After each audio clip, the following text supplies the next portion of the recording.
Very good evening. Respected AD sir and my dear friends, today we are discussing about what is MNP and the type of MNPs available in ELSED and maintenance. Okay. So first, what is Mesnerian plant? So MNP stands for Mesnerian plant. It refers to stationary and immovable machines, including all vehicles. This is the definition.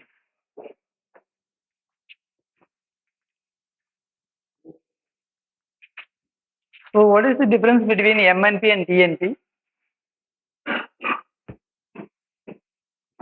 MNP stands for machinery and plant. TNP stands for tools and plant. A machine that remains stationary and immovable. Job comes to machine. Job and machine கிட்ட எடுத்துட்டு போறதா. So TNP வந்து an item that is movable. Machine comes to job. Like welding plant, cutting machines, like that. Small. All immovable machines, staff cars, lorries, buses, ambulance, road, mobile cranes, etc. இது எல்லாமே வந்து இதில் வந்துருக்குன்னா எம்என்பியில் cover ஆகிடும். இதில் வந்து டிஎன்பியில் examples வந்து pneumatic drills, power stars, tools and plans such as jigs, fixture, small tools like that. So casting பார்க்கும்போது more than 50 lakhs including vehicles. This coming under MNP. Costing up to 10 lakhs refers as TNP procured by zonal railways. By zonal. So costing up to 50 can be sanctioned by a zonal railway under GMS. Okay. This is charged under MNP, charged under Plan Head 41 capital. So இது வந்து பாத்தீங்கன்னா charged by revenue TNP item.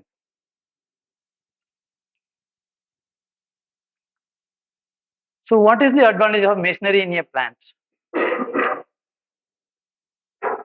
ஒரு machinery எதுக்காக நம்ம இந்த இண்டஸ்ட்ரியில் வைக்கிறோம்? To handle the heavy loads and get accurate job, அதாவது finishing output, more output with efficiency. So இதில் வந்து என்ன டெஃபினிஷன் கொடுத்துருக்காங்க? Tasks which are too heavy or too delicate for human muscles to do can be done easily by a machine like crane loads. ஓகேவா? அதே மாதிரி labour savings. So என்ன machineries வந்து sanction பண்ணும்போது எதெல்லாம் ஃபேக்டர் எடுக்கிறாங்கன்னா மேன் பவர் சேவிங்ஸ் எவ்வளோன்னு நம்ம காமிக்கணும். ஸோ இதில் வந்து பார்த்தீங்கன்னா மேன் பவர் சேவிங்ஸ் வருது. ஸோ அடுத்தது increased efficiency. Machinery can perform task must pastor than the manual labour. So machineries இருக்கிறதுனால நம்மளுக்கு இப்போ மெஷின்ஸ் இருக்குது, இப்போ மெஷின்ஸ் அப்படின்னா மெஷின்ஸ் இருக்குது, சம் போல்ட்ஸை கட் பண்ணணும் இல்லை மெஷினிங் பண்ணணும் அப்படின்னா வில் கெட் மோர். மேனுவலாக பண்ணோம்னா it will not get that much. So இந்த எம்என்பி ப்ராசஸிங்க்கு வந்து என்னென்ன ஃபேக்டர்ஸ் இருக்குது? ப்ராசஸிங் ஆஃப் எம்என்பி எப்படி நம்ம ப்ராசஸ் பண்ணணும் அப்படிங்கிறத ஆக்சுவலாக ஸ்டோர் ஐட்டம் தான், பட் இருந்தாலும் நம்மளுக்கு ஒரு தெரிஞ்சுக்கணுங்கிறதுக்காக போட்டிருக்கிறேன். So study the requirement, survey of available alternatives. இந்த ஆல்டர்னேட்டிவ்ஸுங்கிறது வந்து கண்டிப்பாக நம்மளுக்கு தெரியணும் என்ன ஆல்டர்னேட்டிவ் இருக்குன்னு சொல்லி நாளைக்கு நம்மளுக்கு ரிட்டர்ன் வரக்கூடாது ஃபைல். ஓகே. அடுத்தது preparation of specification, obtaining budgetary offer, giving allocation, justification, preparation, accounts waiting at unit level, submission to CME planning. CME planning தான் MNPக்கு இன்சார்ஜ் ஜோனல். ஓகேவா? ஸோ எந்த ஒரு MNPக்குமே justification is very very important. நீங்கள் justify பண்ணணும். என்னென்ன ஜஸ்டிஃபை பண்ணணும்? எவ்வளோ ஹவர்ஸ் ஒர்க் பண்ணணும், எவ்வளோ ஹவர்ஸ் ஒர்க் பண்ணுறோம், என்ன கிளாஸ் மெட்டீரியல்ஸ் வாங்க போகிறோம், மெஷின் வந்து என்ன type class 1, class 2, class 3, duty cycles என்ன சைக்கிள்ஸ் எல்லாமே அதில் கவர் ஆகும்.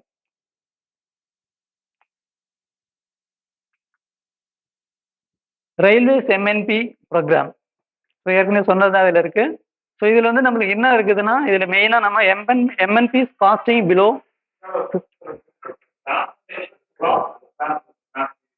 எதுமா கிளாஸ்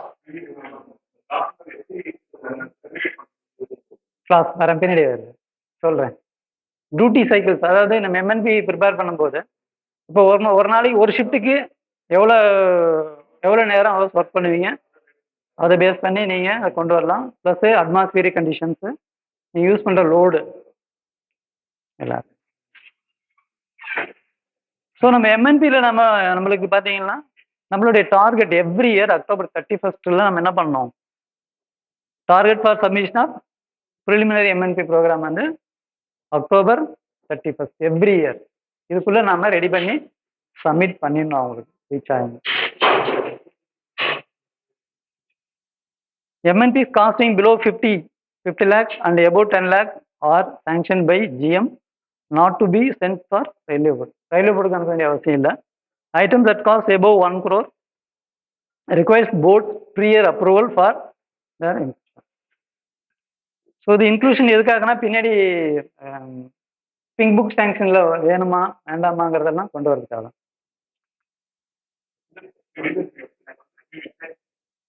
நெக்ஸ்ட்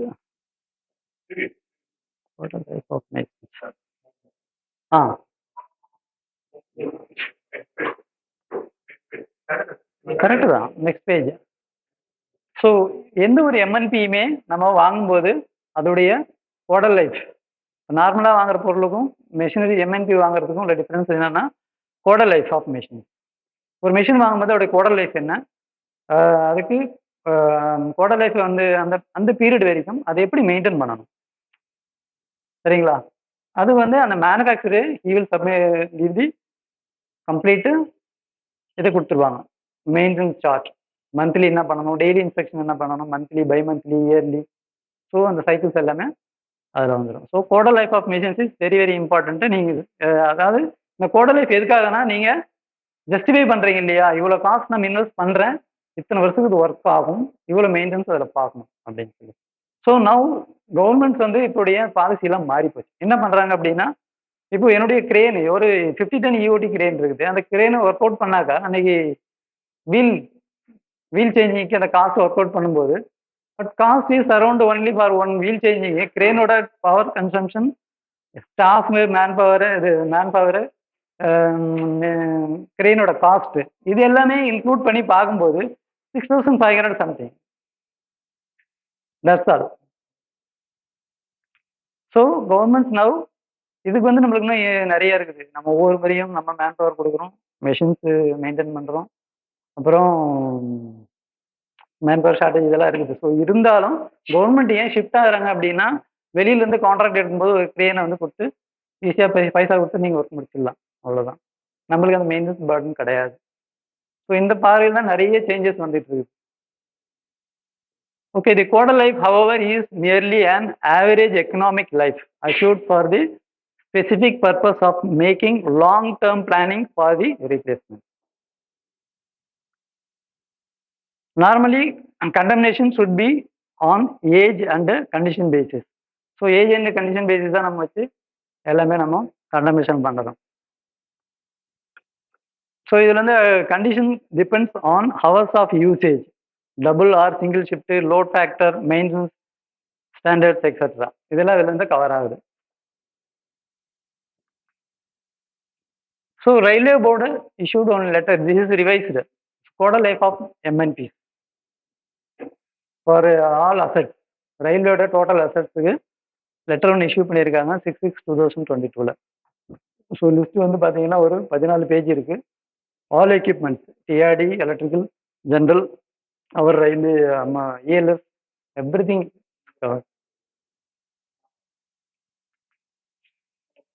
ஸோ இதுக்கு முன்னாடி நம்ம ஏன் எம்என்பி வேணும் அப்படிங்கிறதுக்கு ஒரு சின்ன ஒரு இன்ட்ரடக்ஷன்.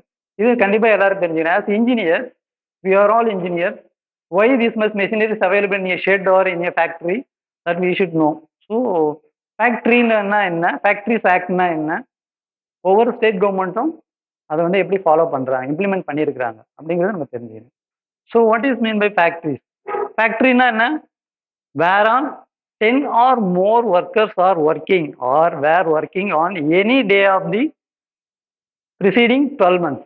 The 12 months period குள்ள கண்டினியூஸாக ஒர்க் பண்ணுறாங்க.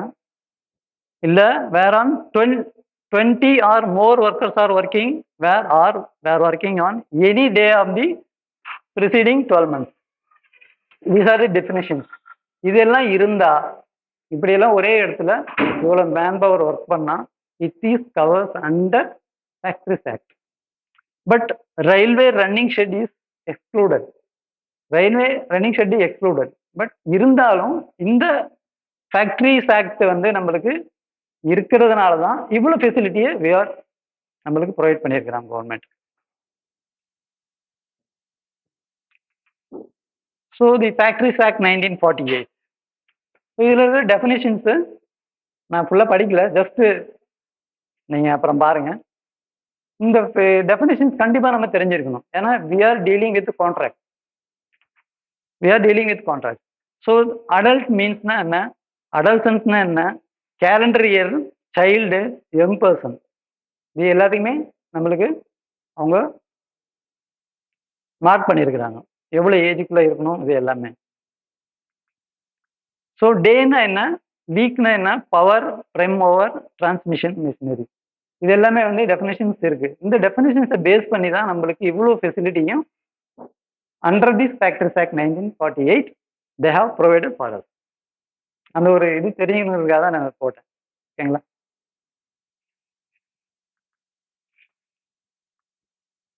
ஸோ ஏன் மெஷினரிஸ் வருதுங்கிறதுக்கு திஸ் இஸ் ஸ்டேட் கவர்மெண்ட். ஒவ்வொரு கவர்மெண்ட்டும் 1950s அவங்க வந்து தொழிலாளர் நல சட்டம் கொண்டு வந்திருக்கிறாங்க. அதில் வந்து அவங்க தே ஆர் பிரிஸ்கிரைப்ட் என்னென்ன ஒரு அடல்ட் மேல் எவ்வளோ வெயிட் தூக்கணும், அடல்ட் ஃபீமேல் எவ்வளோ ஹேண்டில் பண்ணலாம், அடல்சன் மேலு, அடல்சன் ஃபீமேல், மேல் சைல்டு, ஃபீமேல் சைல்டு எவ்வளோ வெயிட் தூக்கணும்னு சொல்லி கவர்மெண்ட் வந்து டிக்ளேர் பண்ணியிருக்காங்க. இது வந்து பார்த்தீங்கன்னா நம்மளோட கெசட்டியில் இருக்குது, தமிழ்நாடு ஸ்டேட் கவர்மெண்டோட கெசட் இதில் அவங்க பப்ளிஷ் பண்ணியிருக்காங்க. இது வந்து 1950. ஸோ இப்போ ஈஸியாக நம்மளுக்கு புரிஞ்சிருக்கும். இப்போ 50 கிலோவுக்கு மேலே நம்ம ஒரு பொருள் நம்ம தூக்க முடியாது. So we require to handling any equipments or materials we require basically trolley or அது fork lift or crane, lifting load, எல்லாமே இதில் வந்து இதை பேஸ் பண்ணி தான் நம்மளுக்கு ப்ரொவைட் பண்ணியிருக்காங்க.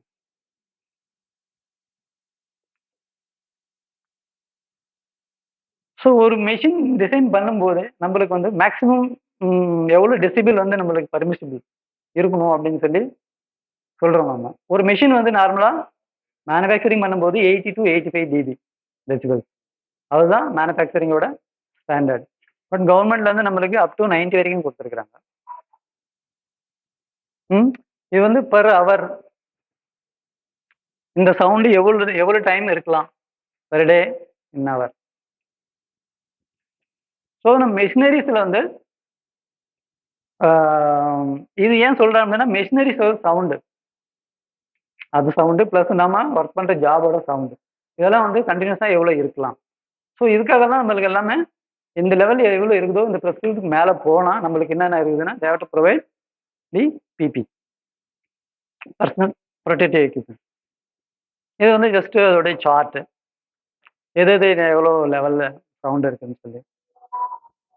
ஸோ இதெல்லாம் high risk jet plane, risking factor 100 to 120, ambulance no risk factor. So நம்மளது எல்லாமே all machineries manufactured in this region, no risk, all machineries.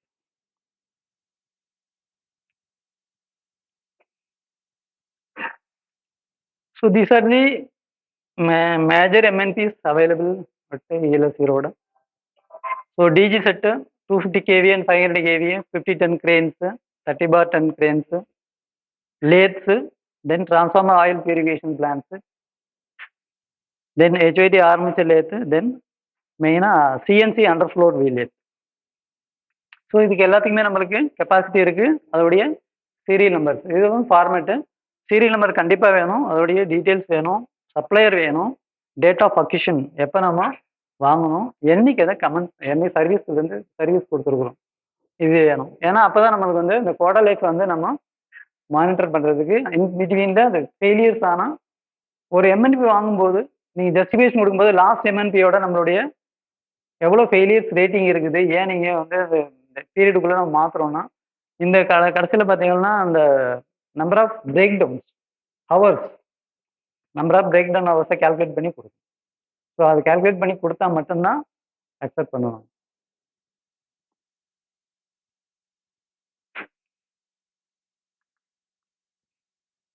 So today we are talking about only electric overhead traveling cranes, EOT cranes. So EOT crane தான் நம்ம இன்னைக்கு பார்க்க போகிற item. So இது வந்து following standard IS 3177/1999, revised வந்து 2020. So இது base பண்ணி இந்த IS ஸ்பெக்கை பேஸ் பண்ணி தான் நம்மளுடைய கிரேன் டிசைன் கம்ப்ளீட்டாக எல்லாம் மேனுஃபேக்சர் பண்ணியிருந்தாங்க. ஸோ நாம் யூஸ் பண்ணுற கிரேன் டைப் வந்து indoor type, class 3, duty class வந்து 3. So any MNP manufacturer will submit maintenance practice guide. எந்த எம்என்பி வந்தாலும் கண்டிப்பாக அதுக்கு வந்து இந்த மெயின்டெனன்ஸ் ப்ராக்டிஸ் கைடு வந்து சப்மிட் பண்ணுவாங்க, நம்ம அதை ஃபாலோ பண்ணுவோம். So common class of duty classification இதில் வந்து பார்த்தீங்கன்னா light duty, medium duty, heavy duty, severe duty. So class 1, class 2, class 3, class 4. So இந்த 4 கிளாஸில் நம்ம ஹெவி டியூட்டி தான் யூஸ் பண்ணிட்டு இருக்கோம். இந்த சிவியர் டியூட்டி எல்லாம் வந்து பார்த்தீங்கன்னா மைனிங் அண்டு இந்த ஹெவி ஹாட் மெட்டல்ஸ் அது மாதிரி இதெல்லாம் ஒர்க் பண்ணுற ஏரியாவில் இதெல்லாம் நம்ம சிவியர் டியூட்டி இது class 4. So we are using only class 3 indoor type. We are using double girder cranes. Double girder. This is one girder. This one second girder. So double girder. Why we go for double girder? What is the advantages? Double girder ஏன் use பண்றோம் அப்படின்னு பார்த்தோம்னா, so we can lift any shape of load. அதாவது இப்படிதான் இருக்கணும்னு கிடையாது.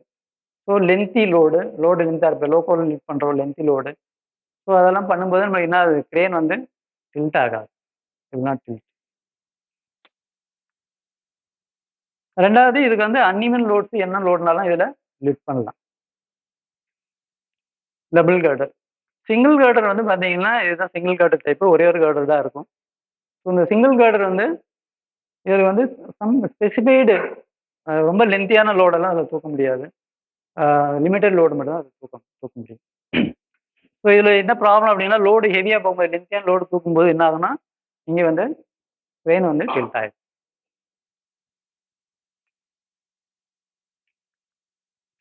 So major parts of EOT crane என்னென்ன இருக்குது அதில் பார்த்தீங்கன்னா கிராஸ் ட்ராலி இருக்குது, எண்டு பீமு, 2 பிரிட்ஜையும் கனெக்ட் பண்ணுறது end beam.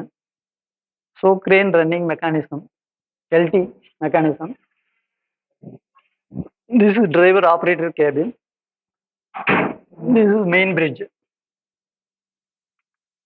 This is main bridge. So the electrical control system, panels, electrical control panels. So we are using nowadays, we are using only VVF drive cranes. So முன்னாடி எல்லாம் பார்த்தீங்கன்னா slip ring induction motor use பண்ணோம். ஏன் நம்ம slip ring induction motor use பண்ணோம் அப்படின்னா initially we have to lift the load. So we require more torque. So ஏசியில் நம்மளுக்கு அந்த ப்ரொவிஷன் இருக்கிறது ஸ்லிப்பரிங் இண்டக்ஷன் மோட்டர் மட்டும்தான். ஸோ ஸ்லிப்பரிங் இண்டக்ஷன் மோட்டர் நம்ம எனர்ஜி எஃபிஷியன்சி பார்க்கும்போது it is consuming more energy. So we go for VVF drive. So now we are using only VVF drive crane all. So other major கிரேனில் என்னென்ன other item இருக்குது, wire rope drums இருக்குது, crane hook 2 type hook இருக்குது, then cable pulley and jib sheaves. Sheaves வந்து இங்கே வரும், இங்கேயும் வரும், இந்த இடத்துலையும் வரும், இந்த இடத்துல. ஸோ கிரேன் வீல்ஸ் வந்து பார்த்தீங்கன்னா போத் சைடு ஃபிளாஞ்சர் வீல்ஸ். யார் using both side flanged wheels. Road இது வந்து நம்ம கிராஸ் ட்ராவலோட ரெயிலோட கிளாம்ப்ஸ், ரெயில வந்து கிளாம்ப் பண்ணியிருக்கிறோம்.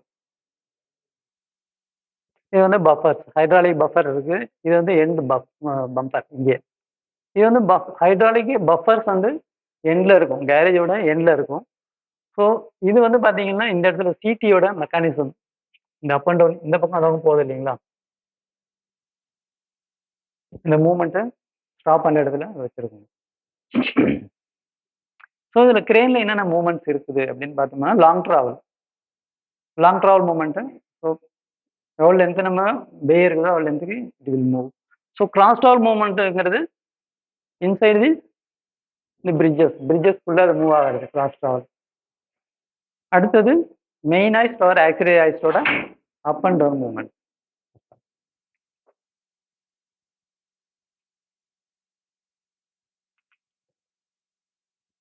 ஸோ இது சிடி கிராஸ் ட்ராவல் அசம்பிளி, இதுதான் அந்த கிராப் அசம்பிளின்னு சொல்லுவாங்க. இதுதான் எல்லாமே இருக்குது. ஹாய்ஸ்டிங் மெக்கானிசம் வித் ஸ்லீவ், ட்ராலியோட ஃப்ரேமு, ஹுக்கு எல்லாமே இந்த கிராஸ் ட்ராவல் அசம்பிளியில் தான் வரும். ஸோ ஒரு டோட்டல் லோடு வந்து லிஃப்ட் பண்ணுறது வந்து இதுதான்.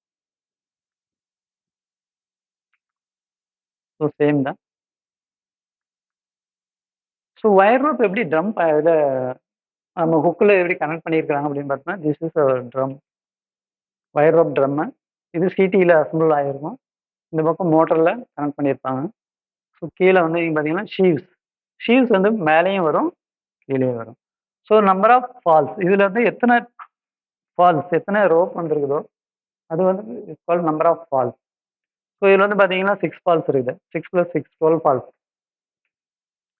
ஃபால்ஸ். ஸோ இந்த நம்பர் ஆஃப் ஃபால்ஸ் அதிகமாக நம்மளுக்கு என்ன ஆகும்னா ஸ்டெபிலிட்டி வந்து ஜாஸ்தியாக இருக்கும், லோடு வந்து ஷேக் ஆகாது. ஓகே, அதே மாதிரி இந்த ஹுக்கு வந்து பார்த்தீங்கன்னா it is seating in a thrust bearing. So hook will rotate. Hook ஏன் ரொட்டேட் ஆகணும், ஃப்ரீயாக இருக்கணும்? ஹுக்கு ஏன் ரொட்டேட் ஆகணும் ஃப்ரீயாக? ஸோ இங்கே யூஸ் பண்ணுறது த்ரஸ்ட் பேரிங் யூஸ் பண்ணுறோம். பேரிங் வந்து த்ரஸ்ட் பேரிங் இப்படி இருக்கும். ஸோ டோட்டல் லோடு வந்து இந்த இடத்துலலாம் வந்து த்ரஸ்ட் பேரிங் மூலமாக ஹுக்குக்கு ட்ரான்ஸ்ஃபர் ஆகி வருது.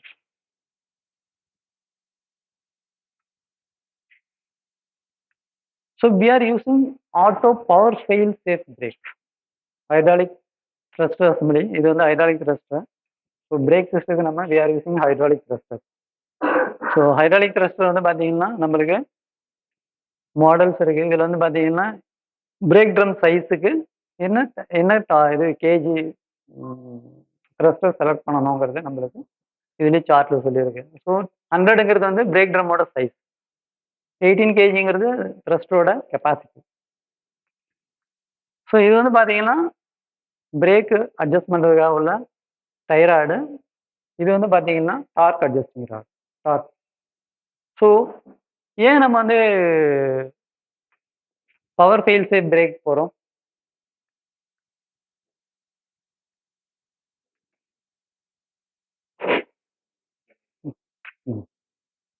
இதேதான். ஸோ லோடை லிஃப்ட் பண்ணும்போது நம்மளுக்கு கிரேன் வந்து ஃப்ரீயாக மூவ் ஆகணும், அதாவது மோட்டர் வந்து ஃப்ரீயாக ரொட்டேட் ஆகணும், ஜாப் வந்து மேலே லிஃப்ட் ஆகணும். So in case any power failure automatically it will come down and it will stop the moving.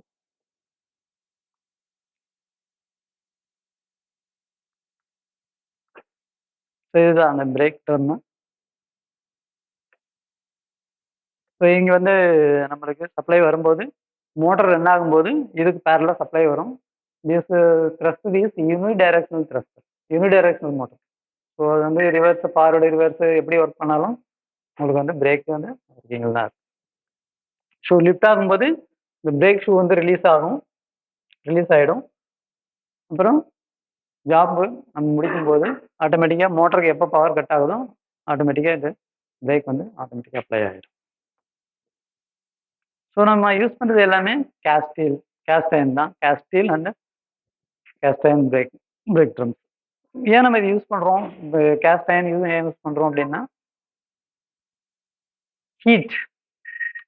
Heat நம்மளுக்கு அதிகமாக வரும். ஏன்னா வந்து இந்த கிளியரன்ஸ் வந்து பார்த்தீங்கன்னா ரொம்ப கம்மியாக தான் இருக்கும், கொஞ்சம் வந்து எப்பவுமே டச் ஆகிட்டு தான் இருக்கும் ஷூ.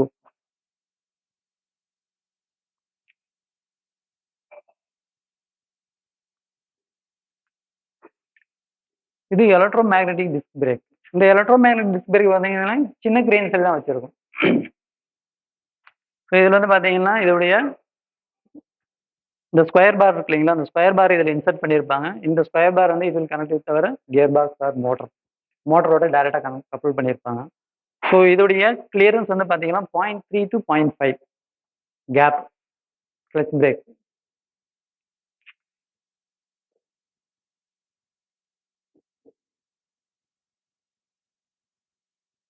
ஸோ கிரேனில் நம்ம என்னென்ன மாதிரினா லூப்ரிகன்ஸ் எல்லாம் யூஸ் பண்ணுறோம் அப்படின்னு பார்த்தோம்னா, ஸோ கியர் பாக்ஸுக்கு வந்து நம்ம யூஸ் பண்ணுறது இது கிடையாது. ஆக்சுவலாக நம்ம வந்து 220 சரோமெஸ் 220 யூஸ் பண்ணுறோம். ஸோ மெஷ்னா என்ன? கியர் லூப்ரிகன்ஸ் நம்ம யூஸ் பண்ணுறோம் இல்லையா? இப்போ ஆயில் வந்து சர்வோ ப்ரெஸ்ஸு, சர்வோ மெஷ் இருக்கு. சர்வோ ப்ரெஸ் எதுக்கு யூஸ் பண்ணுறோம்? சர்வோ மெஷ் எதுக்கு யூஸ் பண்ணுறோம்? சர்வோவே யூஸ் பண்ணுறோம். ஸோ ப்ரெஸ் அப்படின்னு வந்தாகவே இட்ஸ் ஃபார் கம்ப்ரஸர். ப்ரெஸ்ன்னு வந்தாகவே ஃபார் கம்ப்ரஸர். ஸோ எங்கெல்லாம் மெஷ் வருதோ தட் இஸ் லூப்ரிகன்ட். அது gear box lubricant, gear lubricant. ஓகேவா? So gear box, motor, wire ரோப்ஸ்க்கெல்லாம் வந்து நம்ம காம்பவுண்ட் தான் யூஸ் பண்ணுறோம். கேட்மியம் காம்பவுண்டு, சர்வோகோட் 3 தான் யூஸ் பண்ணுறோம். ஸோ கியர் கப்ளிங் வந்து greasing, bearing housing, equaliser pulleys, hook bearing, thruster, plummer blocks and pulley sheaves. So நம்ம பிளம்பர் பிளாக் மட்டும் நம்ம என்ன யூஸ் பண்ணுறோம்னா ஹாட் கிரீஸ் யூஸ் பண்ணுறோம். ஹாட் கிரீஸ் நிறைய பேர் கேள்விப்பட்டிருக்கீங்க. ஹாட் கிரீஸ் அது ஸ்டீம் இன்ஜினில் யூஸ் பண்ணுவாங்க. ஸ்டீம் இன்ஜினில் அதை யூஸ் பண்ணியிருக்கிறாங்க. ஸோ அது வந்து சீக்கிரமாக மெல்ட் ஆகாது. எவ்வளோ ஹீட் ஆனாலும் சீக்கிரமாக மெல்ட் ஆகாது. ஸோ இதில் நம்ம எங்கெங்கெல்லாம் நம்ம லூப்ரிகன்ஸ் யூஸ் பண்ணுறோம், என்னென்ன டைப் ஆஃப் லூப்ரிகன்ஸ் யூஸ் பண்ணுறோம்னு பார்த்துருக்கேன். ஸோ அந்த சொன்ன மாதிரி எங்கெங்கெல்லாம் கியர் வருதோ கியர் பாக்ஸில் எல்லாமே மெஷ், சர்வோமெஷ் 220 ஆயில் யூஸ் பண்ணுறோம். ஸோ மற்ற இடத்துல வந்து Greece, normal Greece, RR3 Greece தான் நம்ம யூஸ் பண்ணுறோம். ஸோ இதில் ஸ்பெஷலாக வந்து வயர் ரோப் மட்டும் யூஸ் பண்ணுறது வந்து சர்வோகோட் 3 blue code.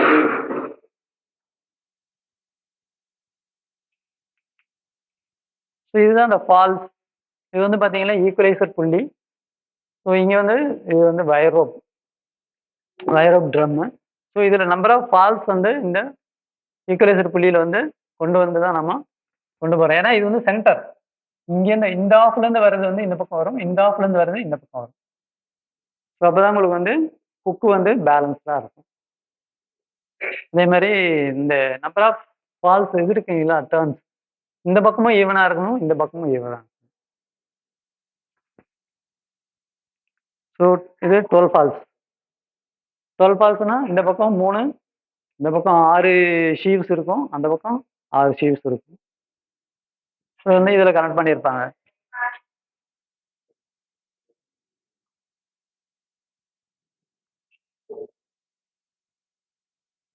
So no load test வந்து எதுக்காக கண்டக்ட் பண்ணுறாங்க கிரேனில் அப்படின்னு பார்த்தீங்கன்னா, கண்டிப்பாக ஒரு ஏஎம்சி முடிக்கும் போதோ இல்லை ஷெட்யூல் முடிக்கும் போதோ கம்ப்ளீட்டாக இதெல்லாம் செக் பண்ணுவாங்க. நம்ம என்ன பண்ணணும்னா நோ லோட் டெஸ்ட்டில் வந்து ஹுக்ஸ் இருக்கு, மெயினைஸ்ட் ஹுக் இருக்கு, ஆக்சிலரைஸ்ட் ஹுக் இருக்கு. ஏன் மெயினைஸ்ட் அண்ட் ஆக்சிலரைஸ்ட் ஹுக் ஒரே ட்ராலிலே வச்சிருக்கிறாங்க, ஒரே கிரேனில்?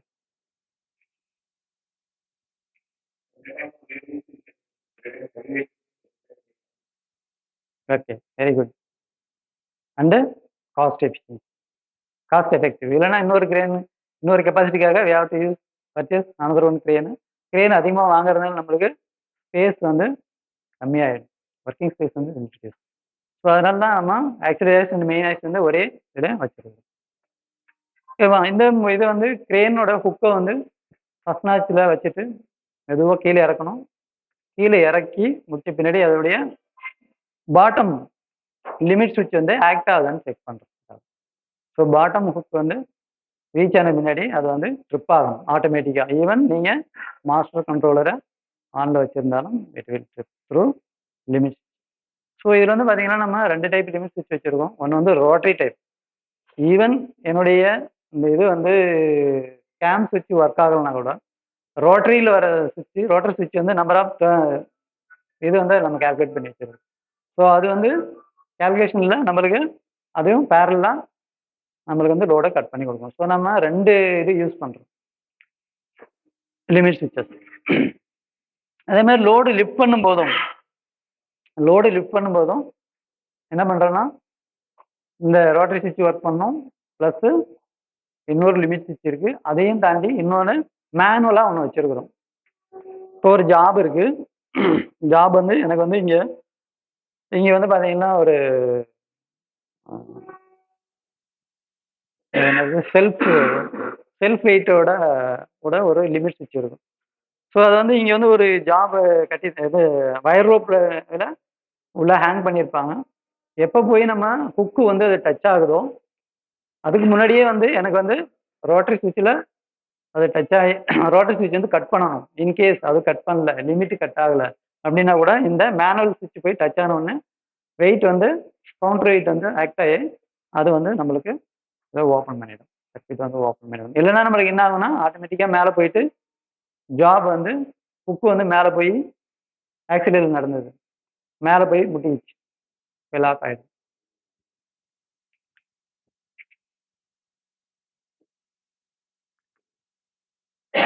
அதே மாதிரி trolley motion CT cross travel movement போகும்போதும் போத் எண்டு அது ரீச் ஆகும்போது நம்மளுக்கு கட் ஆகணும் லிமிட் ஸ்விட்சஸ். அதே மாதிரி லாங் ட்ராவலும் போயிட்டு வரும்போது அதோடைய லிமிட் ஸ்விட்ச் வந்து ஆக்ட் ஆகி நம்மளுக்கு ஸ்டாப் பண்ணணும். இப்போ ஏதாவது ப்ராப்ளம் தான் நம்ம அட்ஜஸ்ட் எண்ட் லிமிட் ஸ்விட்சஸ்.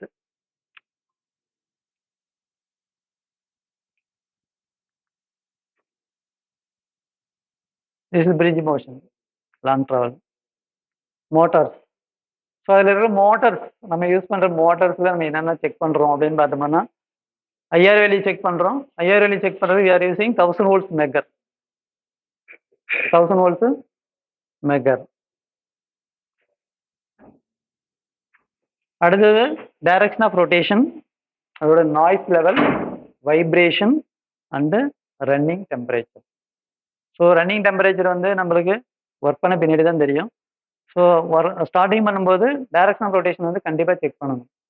ஏன்னா நம்ம ஷெட்யூல் பார்த்து முடிக்கும்போது கனெக்ஷன் மாற்றி போட்டுறதுக்கு வாய்ப்பு இருக்கு. அதே மாதிரி நாய்ஸ், ஏதாவது அப்நார்மல் நாய்ஸாக இருக்குதா, வைப்ரேஷன்ஸ் இருக்காதுன்னு நம்ம செக் பண்ணிக்கணும். ஸோ மோட்டரில் மெக்கர் வேல்யூ செக் பண்ணும்போது எவ்வளோ டைம் வந்து நம்ம அதை மெக்கர் இன்ஜெக்ட் பண்ணணும். Voltage, we are feeding voltage, no? Time 1 minute. 1 minute compulsory அடிக்கணும். ஏன் 1 minute கொடுக்கணும்? Actually coil it has to charge. First it will charge, then only it will start to leak. So அதனால நம்ம அந்த 1 minute compulsory நம்ம தெரிஞ்சு வச்சுக்கணும். So daily inspections என்னென்ன இருக்குது, ஒரு கிரேன் டிரைவர் காலையில் போகும்போது முதல்ல அவர் என்னென்னலாம் பார்க்கணும் அப்படின்னு பார்த்தோம்னா check that no overhead parts is loose that could cause accidentally fall. உங்களுக்கு வந்து எந்த ஒரு சின்ன போல்ட் கூட நம்ம கிரேன் வந்து it is running above 10 meters, 10 meters height. Okay, அங்கேருந்து ஒரு சின்ன போல்ட்டு மேலே விழுந்தா கூட அதோடைய சம்பவம். ஸோ இட் வில் கிவ் மெயினாக நம்மளை ஹெட் இன்ஜுரி எல்லாம் ஆச்சுன்னா நம்மளுக்கு நிறைய எஃபெக்ட் கொடுக்கும். So check that the brakes are in good working order. So brakes வந்து நம்ம எப்படி செக் பண்ணுறோம்? காலையில் ஒரு சார்ஜ் எடுக்கிற கிரேன் டிரைவர் எப்படி பார்ப்பாரு அப்படின்னா போயிட்டு மார்னிங் ஜஸ்ட் அதை செக் பண்ணி பார்ப்பாங்க. கரெக்டாக வந்து அதோடைய த்ரஸ்டர் எல்லாம் நார்மல் பொசிஷனுக்கு வந்திருக்கான்னு பார்ப்பாங்க. பிரேக் ஷூஸ் கரெக்டாக சீட்டாக இருக்கான்னு செக் பண்ணுவாங்க. ஷேக் பண்ணும்போது தெரிஞ்சிடும் ஃப்ரீயாக மூவ் ஆகுதா இல்லை லாக் ஆகிடுதான்னு. ஸோ ஃப்ரீயாக மூவ் ஆகுதுன்னா வந்து கண்டிப்பாக brake has to be attended. Check the limit ஸ்விட்சஸ். அதே மாதிரி லிமிட் ஸ்விட்சஸ் வந்து ஏதாவது மேலே லிமிட் ஸ்விட்சஸ் பொசிஷன் இருக்கும். ஸோ ரோட்டரி லிமிட் ஸ்விட்ச் பொசிஷன் பார்த்தீங்கன்னா பார்க்கும்போது தெரியும் அவங்களுக்கு. ஸோ இது பொசிஷன் மாறி இருக்குதா, இல்லைன்னா பொசிஷன் மாறி போய் தான் நம்மளுக்கு அந்த லிமிட் வந்து ஆக்ட் ஆகாமல் போயிருந்தான். Check the overall condition of steel wire ropes. Wire ropes வந்து நார்மலாக இந்த வயர் ரோப் ட்ரம்மில் ஈவனாக சீட்டாக இருக்கான்னு பார்ப்பாங்க. ப்ளஸ் கீழேயும் அந்த ஷீல்ட்ஸில் எல்லாத்தையும் கரெக்டாக சீட் ஆயிருக்கான்னு பார்ப்பாங்க.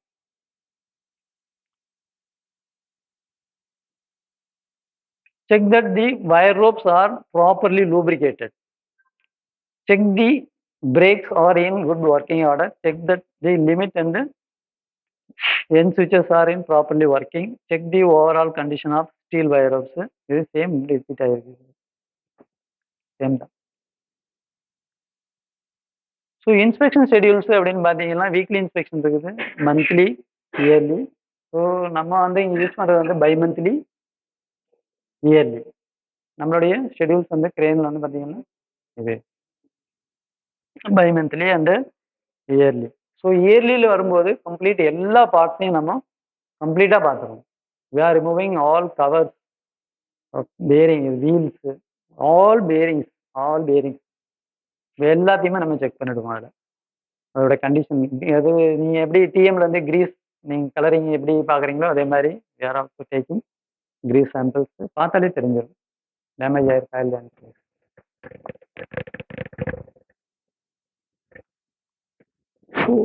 இது வந்து பார்த்தீங்கன்னா coupling, gear coupling, flexible full gear coupling. இது ஒரு ஆஃப், இது ஒரு ஆஃப். இந்த பக்கம் வந்து மோட்டர் இருக்கும், இதில் இடையில வந்து பிரேக் ட்ரம் கனெக்ட் பண்ணியிருப்பாங்க. ஸோ இந்த எண்டில் வந்து கியர் பாக்ஸில் இருக்கும். அதே மாதிரி ஆப்போசிட்டில் gear box, coupler, break drum. So இது எதுக்காக யூஸ் பண்ணுறோம் அப்படின்னு பார்த்தீங்கன்னா அந்த கப்ளிங் ரிஜிடாக இல்லாமல், இப்போ டேரெக்டாக நீங்கள் போல்டட் போட்டிங்கன்னா இல்லை டேரெக்டாக கீ போட்டிங்கன்னா உங்களுக்கு வந்து ஃப்ளெக்சிபிலிட்டியே கிடைக்காது, ரொம்ப ரிஜிடாக இருக்கும். வந்து ஸ்டார்ட் ஆகும்போதும் உங்களுக்கு வந்து அந்த சேஞ்சஸ் நிறைய கிடைக்கும். இதில் வந்து பார்த்தீங்கன்னா இதில் நம்மளுக்கு அந்த மாதிரி ப்ராப்ளம் வராது. இந்த கியர் கப்ளிங் இது டிரான்ஸ்மிஷன் வந்து நம்மளுக்கு ரொம்ப சாஃப்டாக ஸ்மூத்தாக இருக்கும். அதனால தான் நம்ம ஃபுல் கியர் கப்ளிங்கை நம்ம யூஸ் பண்ணுறோம். ஸோ இது ஃபுல் கியர் கப்ளிங்கு என்னென்ன சைஸ் கப்ளிங் வந்து என்னென்ன சைஸு ட்ரம்ஸ்க்கு யூஸ் பண்ணணும் அப்படின்னு சொல்லி நான் இது ஒன்று கொடுத்துருக்குறாங்க.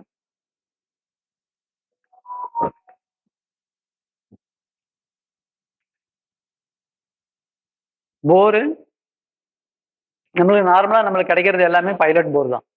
பைலட் போர்னா மினிமம் இது ஒன்று வச்சுருப்பாங்க, அது 10 mm இல்லைனா 20 mm போர் போட்டிருப்பாங்க. அதுக்கப்புறம் நம்மளுக்கு என்ன சைஸ் தேவையோ இருக்க நம்ம ரிக்வயர்ட் சைஸ் நம்ம போட்டுக்க வேண்டியது தான்.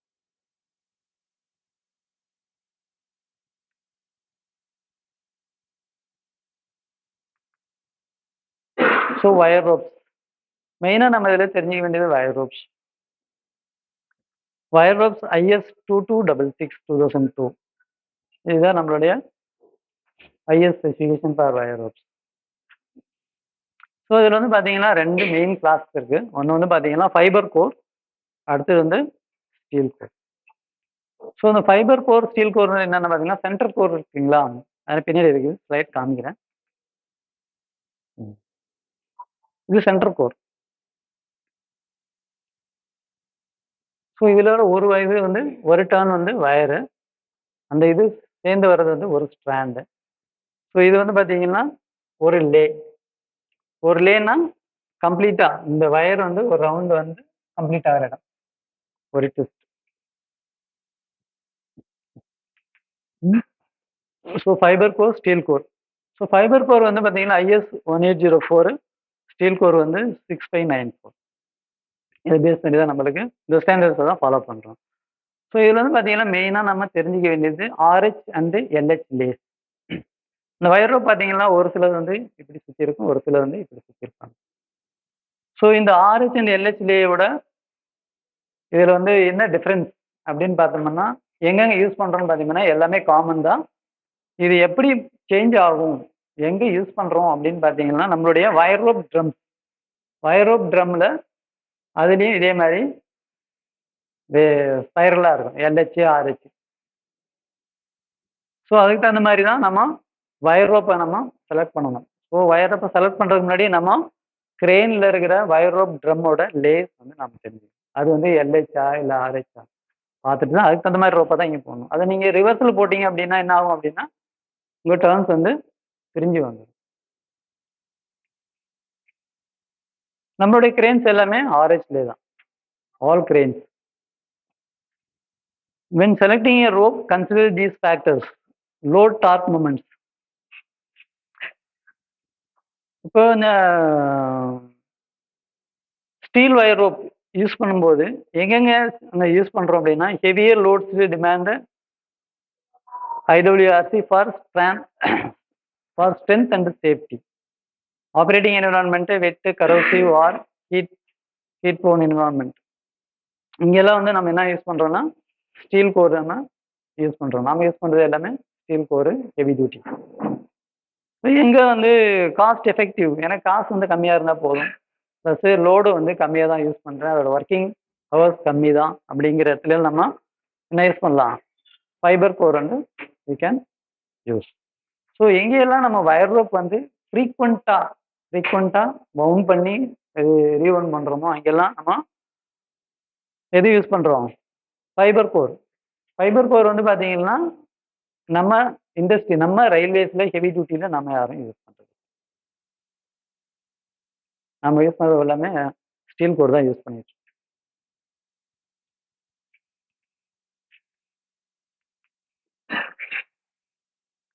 ஸோ இதுதான் வயர் ரோப்பு.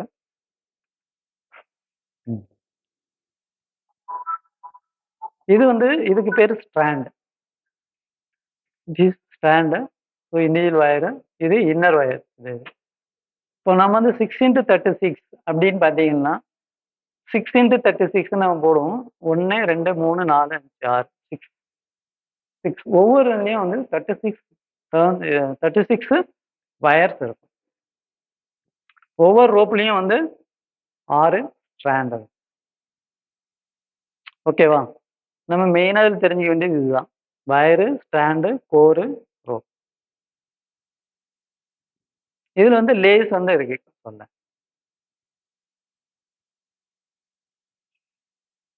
நம்ம ஏன் இந்த ஸ்ட்ராண்ட்ஸ் வந்து இதோட கம்மியா இல்லை, நம்ம இப்போ 6x36 போடுறது இல்லைங்களா, இப்போ 36 கம்மியாகவும் போகலாம். ஸோ 36 கம்மியாக போகும்போது என்ன ஆகும்னா வயர் திக்னஸ் வந்து உங்களுக்கு ஜாஸ்தி ஆகும். ஸோ வயர் திக்னஸ் ஜாஸ்தி ஆகும்போது உங்களுக்கு ஃப்ளெக்சிபிலிட்டி வந்து கம்மியாகும். ஸோ அதனால நம்ம என்ன பண்ணணும்னா 6x36 தான் நம்மளுக்கு கிரேன் மேனுஃபேக்சரர்ஸ் IS 3177 ரெக்கமெண்ட் பண்ணுறது ஃப்ளெக்சிபிள்.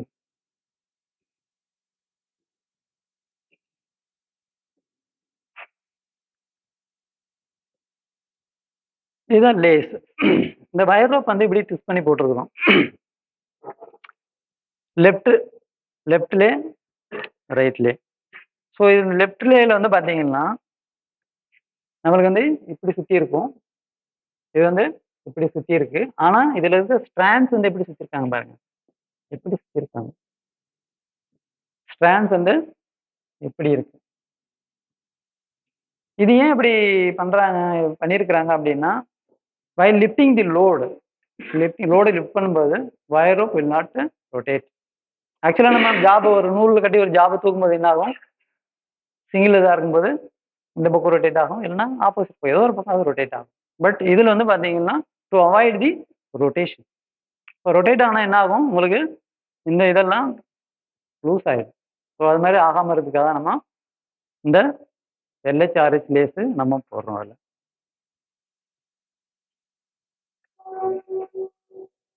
இது வந்து லாங் லே, இது வந்து லாங் லே. இதெல்லாம் வந்து ஸ்பீடு கம்மியாக இருக்கிற இடத்துல யூஸ் பண்ணுறது long ray.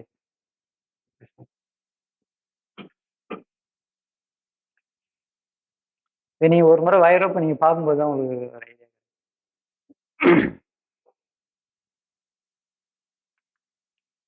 So this is 6x36 construction. So சென்ட்ரலில் இருக்கிறது ஃபைபர் கோரு, இது வந்து steel core. So fibre core use பண்ணும்போது உங்களுக்கு வந்து ஃப்ளெக்சிபிலிட்டி ஜாஸ்தியாக இருக்கும், வயர் ரோப் ஹேண்ட்லிங் பண்ணுறது ரொம்ப ஈஸியாக இருக்கும். பட் நாம அதை ஹெவி லிஃப்டிங் லோடு யூஸ் பண்ணுறதுனால we are not using fibre core, we are using only IRWC steel core மட்டும்தான்.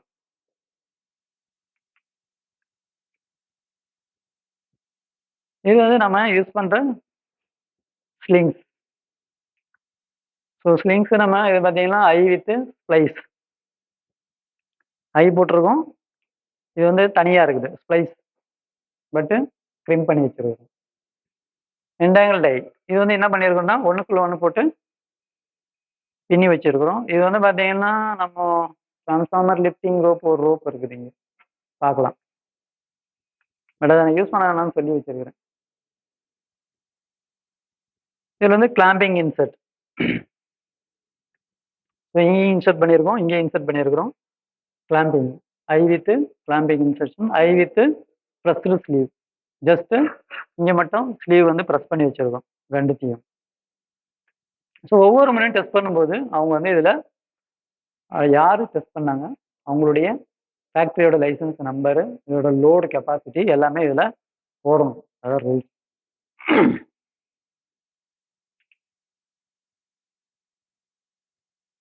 ஸோ இதில் வந்து மாஸ்டர் லிங்க் இப்போ வந்து பார்த்தீங்கன்னா இதுதான் வந்து மாஸ்டர் லிங்க். இதான் நம்ம ஹுக்கில் அங்கே மாட்டியிருக்கோம் மாஸ்டர். இந்த இதில் வர்றது வந்து சேஃப்டி லேட்ச்சு. இந்த சேஃப்டி லேட்ச் வந்து பார்த்தீங்கன்னா எல்லா ஹுக்லேயும் வந்து கண்டிப்பாக இருக்கணும். ஆனால் நம்ம யாரும் வாங்குறது வாங்கும்போது வருது. ஆனால் நம்ம ஆளுங்க வயராக போடும்போது கொஞ்சம் ப்ராப்ளம் இருக்குதுன்னு சொல்லிட்டு அதை எடுத்துடுறாங்க. Actually it is must. சில நேரத்தில் நம்மளுக்கு ஜாப் வந்து ஸ்லிப் ஆகும்போது ரோப்பு வெளில வர சான்ஸ் இருக்குது. நம்ம ரோப்பு கிராஸாக எடுப்போம், லோடை வந்து ஸ்ட்ரைட்டாக எடுக்காமல் கிராஸாக இழுத்து போடுவோம். அது மாதிரி டைம்லலாம் ரோப்பு வெளியில் வரதுக்கு சான்ஸ் இருக்குது. ஸோ அது மாதிரிலாம் வராமல் இருக்கிறதுக்கு இது சேஃப்டி லிங்க்கு வேணும்.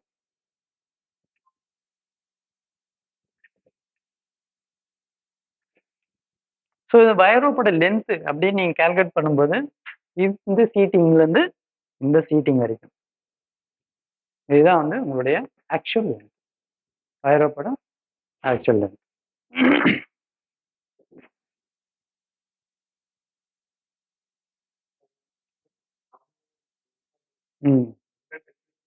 நம்ம நாமினல் லென்த்னு போடுறது நம்ம இதுதான் போடுவோம்.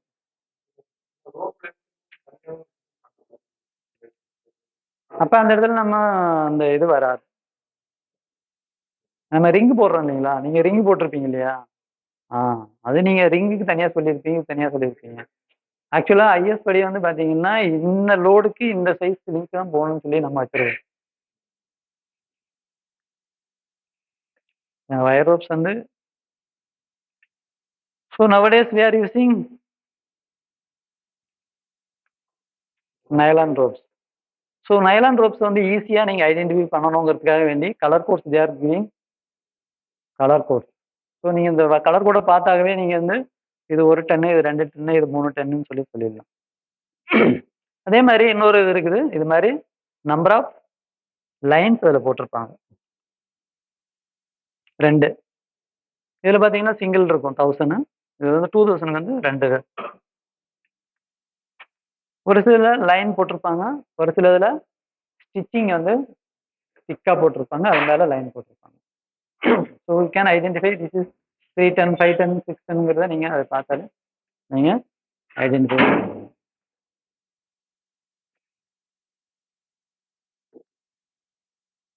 So what are the defects? கிரேனில் நார்மலாக வர டிஃபெக்ட்ஸ் என்னென்ன இருக்குது? ஹுக்கில் வந்து பார்த்தீங்கன்னா வயர் ரோப் ஸ்லிங்கை நம்ம போட்டு ஒவ்வொரு மீனும் போட்டு தூக்கும்போது அந்த இடம் தேஞ்சு போயிடும். அது நார்மல் இதை விட 5 mm தேஞ்சு போயிட்டாகவே நம்ம அதை மாற்றி தான் ஆகணும். அதை நம்ம மெஷர்மெண்ட் எடுப்பாங்க ஷெடியூலில், ஏஓஎஸ் டைமில் அதை கண்டிப்பாக பார்ப்பாங்க. அதே மாதிரி புள்ளி அன்ஈவன் வியர் எதாவது இருக்கான்னு பார்ப்பாங்க. புள்ளிஸ் வந்து ஷீவ் வயர் ரோப் வந்து சீட்டிங் ஆகுது இல்லைங்களா, அந்த வயர் ரோப் வந்து பார்த்தாலே தெரிஞ்சிடும். வயர் ரோப்பில் வந்து இந்த டேமேஜஸ் அதிகமாக இருக்குது அப்படின்னா உங்களுடைய ஷீவ்ஸ் வந்து டேமேஜ் இருக்குதுன்னு அர்த்தம். இல்லையா வயர் ரோப் ட்ரம் சீட்டிங்கில் ப்ராப்ளம் இருக்குன்னு அர்த்தம். drums excessive wear on the drum surface, failure of drum replace. So excessive wear வந்து நம்ம பிரேக் ட்ரம் வந்து பார்த்தீங்கன்னா சர்ஃபேஸ் வந்து ஈவனாக இருக்கணும். ஸோ அன்ஈவன் பிரேக் இது இருந்தால் நம்மளுக்கு வந்து பிரேக் அப்ளிகேஷனில் டைமில் போர் பிரேக்கிங் எஃபெக்ட் அதில் இருக்கும். ஸோ அதனால் லோட் ஸ்லிப் ஆகிறதுக்கு நிறைய சான்சஸ் இருக்கு. So wire rope excessive wear check matching with pulley ensure greasing. Lubricants வந்து முதல்ல என்ஷூர் பண்ண சொல்கிறாங்க. So breakage of wire spans, follow wire rope maintenance and rejection instruction. இதுக்கு வந்து தனி இது இருக்குது காமிக்கிறேன். அடுத்தது பிரேக்ஸ். பிரேக் லைனிங் வந்து செக் பண்ணணும். ஸோ பிரேக் லைனிங் வந்து மோர் தென் 50% கம்மியாக போனாகவே we are replacing. 10 mm thickness, அதோடைய லைனரோட திக்னஸ் 10 mm. ஸோ அந்த 10 mm திக்னஸ்ல இருந்து நம்ம 5 mm ஆயிடுச்சுனாகவே வி ஆர் ரீப்ளேஸ்.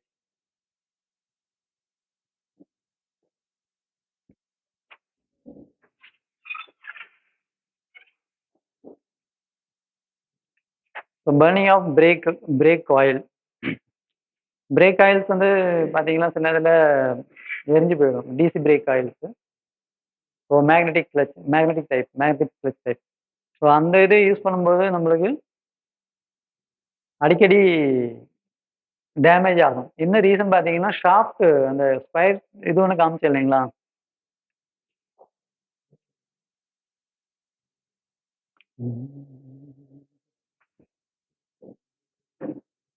இந்த இது வந்து ப்ளே வந்திருக்கும். இதில் ப்ளே வரும்போது உங்களுக்கு அந்த டைமிங்குள்ளே அது அப்ளை ஆகி ரிலீஸ் ஆகிறது ப்ராப்ளம் இருக்கும் இந்த இது. ஸோ அது மாதிரி டைமில் உங்களுக்கு இது வந்து டேமேஜ் ஆகும். இல்லை நம்மளுக்கு இந்த காயிலுக்கு சப்ளை கொடுத்துருப்போம், அது வயர்ஸ் ஏதாவது சிங்கிள் பேசிங் ஆகிருந்தாலும் நம்மளுக்கு இந்த problem.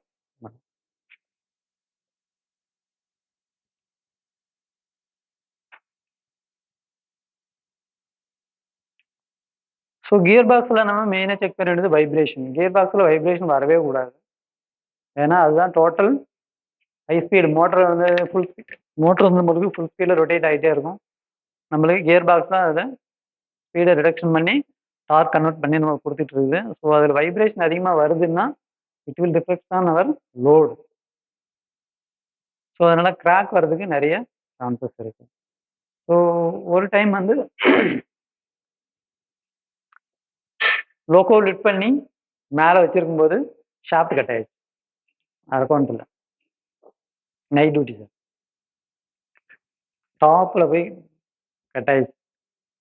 So we called MFT from ICF. ICF வந்து அவங்க தான் வந்து கம்ப்ளீட்டாக பேக்கிங் கொடுத்து ஸ்டாண்டாக வச்சு லோடு அங்கே ஸ்டாப் பண்ணி அதுக்கப்புறம் அந்த ஷாஃப்ட்டை வெளில எடுத்துட்டு அதுக்கப்புறம் நம்ம கிரெயினோட அவங்க எடுத்து அந்த கிரெயினில் கீழே இருக்கணும். ஸோ வியர் ஆஃப் டீத் வந்து நம்ம செக் பண்ணணும், வேறு இருக்கா டேமேஜஸ் இருக்கா அப்படின்னு சொல்லி. அதே மாதிரி கப்ளிங்ஸ், இந்த கப்ளிங்ஸ் சொன்னோம் இல்லைங்களா, ஃபுல் கியர் கப்ளிங் வந்து கண்டிப்பாக நம்ம செக் பண்ணிக்கணும். ஏன்னா உங்களுக்கு அதுதான் வந்து ஜெர்க் இல்லாமல் லோடு வந்து ஜெர்க் இல்லாமல் கொடுக்குறது வந்து through coupling. So overheating marks, holes எங்கே எலாங்கேட் ஆயிருக்கான்னு பார்க்குறோம். கீவே டேமேஜஸ் இருந்தால் நம்ம என்ன பண்ணுறோம் அப்படின்னா நவடேஸ் ஒன் டைம் வெளியில் எடுத்துட்டு அந்த கீவே டேமேஜஸ் வந்து வெல்டு பண்ணிவிட்டு ஆப்போசிட் சைடில் நம்ம கீவே வந்து போட்டு நம்ம யூஸ் பண்ணுறோம். சர்ஃபேஸ் கிராக் இதாக இருக்கான்னு நம்ம பார்த்துக்கணும். பேரிங்ஸில் வந்து ஹீட்டு ஜர்க் ரன்னிங் அது மூமெண்ட்லேயே நம்மளுக்கு தெரிஞ்சிடும். அதனால் அந்த மூமெண்ட் செக் பண்ணும்போது always they are using first notch. ஏன் இந்த ஃபர்ஸ்ட் நாச் மட்டும் யூஸ் பண்ணுறோம் அப்படின்னா அப்போ தான் நம்மளுக்கு வந்து ஸ்லோ ஒர்க்கிங் தான் நம்மளுக்கு என்ன ப்ராப்ளம் இருக்குன்னு தெரியும். ஜர்க்கி ரன்னிங் இருக்கா இல்லையாங்கிறத பார்க்க முடியும்.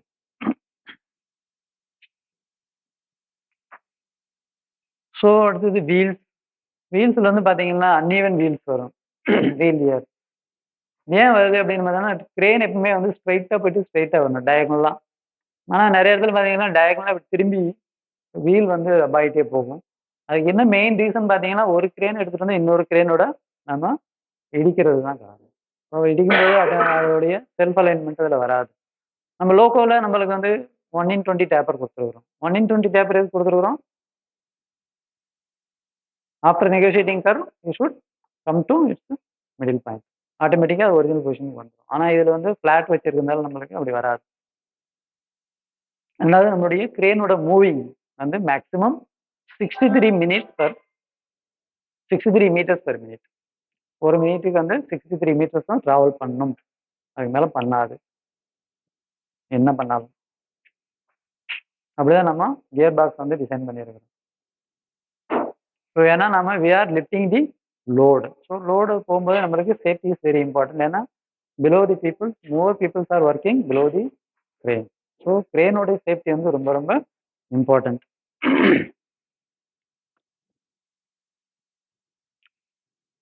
So excessive flange wear reason வந்து இதுதான். ஒன்று நம்மளுடைய ரெயில் டேமேஜஸ், ரெண்டாவது diagonal running.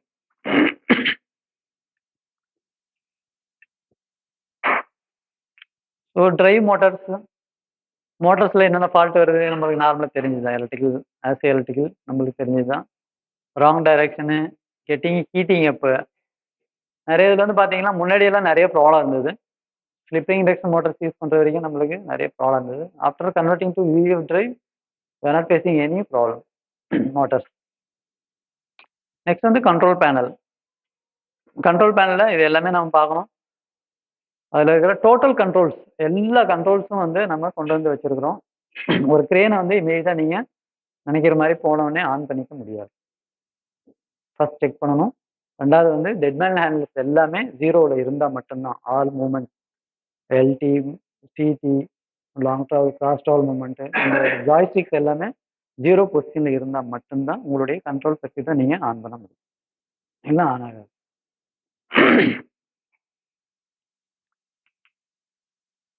So early we are conducting DPT test. So இந்த ஷாப்டில் கிராக் எதாவது இருக்கான்னு பார்க்குறோம். இதுதான் நம்ம சொன்னால் அந்த flexible full gear coupling. So இந்த கப்ளிங்கில் கிராக் எதாவது இருக்கான்னு பார்க்குறோம். இந்த எண்டு இதே மாதிரி இங்கே இது கியர் பாக்ஸு, இது கப்ளிங். ஸோ கியர் பாக்ஸோட ஷாஃப்ட் அவுட்புட்டு ப்ளஸ்ஸு இங்கேருந்து இங்கே போகிற மோட்டர். இது இந்த பக்கம் போகிறது வீலுக்கு போயிடும். கியர் பாக்ஸோட அவுட்புட் வந்து வீலுக்கு போயிடும். இது டிபிடி டெஸ்ட்டு நம்ம வந்து வருஷம் நம்ம இயர்லி ஒன்ஸ் பண்ணுறோம். ஸோ வயர் ரோப்ஸில் என்னென்ன மாதிரி டிஃபெக்ட்ஸ் எல்லாம் வருது அப்படின்னு பார்த்தோம்னா, நம்பர் 1 கரோஷன். நார்மலாக எப்போ கரோஷன் வருது அப்படின்னு பார்த்தீங்கன்னா லேக் ஆஃப் லூப்ரிகன்ஸை நம்ம யூஸ் பண்ணல அப்படின்னா கரோஷன் கண்டிப்பாக வரும். இது வந்து பேர்ட் கேஜிங். இது ஒரு சில ரோப்பில் பார்த்தீங்கன்னா தெரியும். டிஃபெக்ட் ஆன பின்னாடி நீங்கள் கண்டம் பண்ணுறீங்களா, அதில் வந்து இது மாதிரி எல்லாம் தெரியும். இது மட்டும் தனியாக ஒரு லேயர் தனியாக வந்துடும். இதுவும் அதே மாதிரி தான் குரூப்பாக வரும். இது வந்து கிங்கிங்கிறது பெண்டு. ஒரு ரோப் வந்து ஸ்ட்ரைட்டாக இல்லாமல் லைட்டாக அப்படி பெண்டில் இருக்கும். ஸோ பெண்டாக இருக்கும்போது சப்போஸ் நீங்கள் லோடு தூக்கும்போது என்ன ஆகும்னா, சப்போஸ் இது எலாங்கேட் ஜாப் வந்து ஏதாவது ஜெர்க் வந்து ரிலீஸ் ஆச்சு அப்படின்னா இது வந்து ஆட்டோமேட்டிக்காக கட் ஆகிடும். ரோப் வந்து கட் ஆகிடும். அதனால கிங்கிங் இருந்தால் கண்டிப்பாக பர்மிட் பண்ணக்கூடாது. Broken wires and severe wear. இந்த வியர் வந்து பார்த்தீங்கன்னா ரொம்ப ஃப்ளாட்டாக இருக்கும். நம்மளுக்கு வந்து ரோப் வந்து ரவுண்டாக இல்லாமல் டிஃப்ரெண்ட் இதில் இருக்கும். நிறைய இடத்துல டேமேஜ் ஆகி தேஞ்சு போயிருக்கு. ஸோ இது வந்து மெயின் ரீசன் வந்து பார்த்தீங்கன்னா வயர் ரோப்போட டயாமீட்டர் வந்து சேஞ்ச் பண்ணி போடுறது. இப்போ 20 mm ரோப்பு பதிலாக நான் 22 வயர் ரோப் என்கிட்ட ஸ்டாக் இருக்குது, நான் யூஸ் பண்ணுறேன் 22 mm ரோப். ஸோ அந்த 22 mm ரோப்பு என்ன ஆகுதுன்னா 20 mm இதில் போய் குரூவில் போய் சீட் ஆகும்போது என்ன ஆகும், ஃபுல்லாக சீட் ஆகாது. ஸோ அப்போ வந்து அது ஃபுல்லாக சீட் ஆகிற வரைக்கும் வியர் ஆகிட்டே இருக்கும்.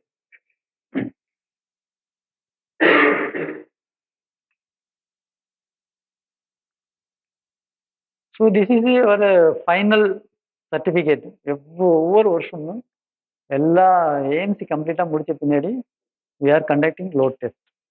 ஸோ லோட் டெஸ்ட்டோட என்னென்ன இருக்குதுன்னு பார்த்தீங்கன்னா, இது வந்து லோட் டெஸ்ட் சர்டிஃபிகேட்டு. இந்த லோட் டெஸ்ட் சர்டிஃபிகேட் பண்ணுறவர் யார் அப்படின்னு பார்த்தீங்கன்னா, யார்? Directorate of industrial safety and health. இது ஃபேக்டரி இன்ஸ்பெக்டர் தான் இவங்களுக்கு இந்த இதை சர்டிஃபிகேட்டை கொடுப்பாங்க. அதோடைய மெயினாக நம்ம இதில் பார்க்க வேண்டியது இவருடைய வேலிடிட்டி இருக்கா, அவருக்கு வேலிடிட்டி இருக்கா, அந்த இதுக்குள்ளே தான் அவர் ஒர்க் பண்ணுறாரா அப்படிங்கிறத பார்க்கணும். ப்ளஸ் இங்கே வந்து நம்ம கிரேனு, அதோடைய கெப்பாசிட்டி, அதோடைய வயர் ரோப் சைஸு கண்டிப்பாக சொல்லணும். எத்தனை ஃபால்ஸு, ஸ்பேன் லென்த்னா total, lift height, then manufacturing years. இதெல்லாம் வச்சுட்டு தான் அவங்க கால்குலேட் பண்ணுறாங்க. ஸோ நம்மளுடைய மேக்ஸிமம் லோடு என்னவோ அதை நம்ம லிஃப்ட் பண்ணிட்டு என்ன பண்ணுறோம்னா கீழே லேசர் பீம் வச்சு ஹைட்டை வந்து மெஷர் பண்ணுறோம். ஸோ நார்மலாக எவ்வளோ இருக்கு, லோடில் எவ்வளோ இருக்கு, லோடு ஸ்டார்டிங்லேருந்து 5 மினிட்ஸ் கழிச்சு அதோடைய ஹைட் எவ்வளோ இருக்கு, டீவியேஷன் இருக்கா அப்படின்னு பார்ப்போம். நம்ம லோகோவில் சோல் பாரை வந்து செக் பண்ணுவோம் கேம்பரிங். ஏன்னா சோல் பார் கேம்பரிங் செக் பண்ணுவோம்ல, நெகட்டிவ் கேம்பரிங். அதே சேம் சிஸ்டம் தான் இதில் ஃபுல் லோடு கொடுத்துட்டு கேம்பரிங் இருக்கான்னு சொல்லி செக் பண்ணுறோம். ஸோ அது வந்து எக்ஸசிவாக இருக்குது அப்படின்னா மேக்ஸிமம் 15 mm 15 mm வரைக்கும் அந்த டிவியேஷன் இருக்கலாம். அதுக்கு மேலே போனால் we are recommend to recondition. அதுக்கு மேலேயும் போனால் அது வந்து ரீகண்டிஷனிங்க்கு அதுக்கு ஃபேக்டர்ஸ் இருக்குது, எவ்வளோ இயர்ஸ் ஒர்க் ஆகிருக்குது அதெல்லாம் பார்த்துட்டு, இல்லை நியர்பை இருக்குதுன்னா they have to condemn the range. Okay, next beach. Happy.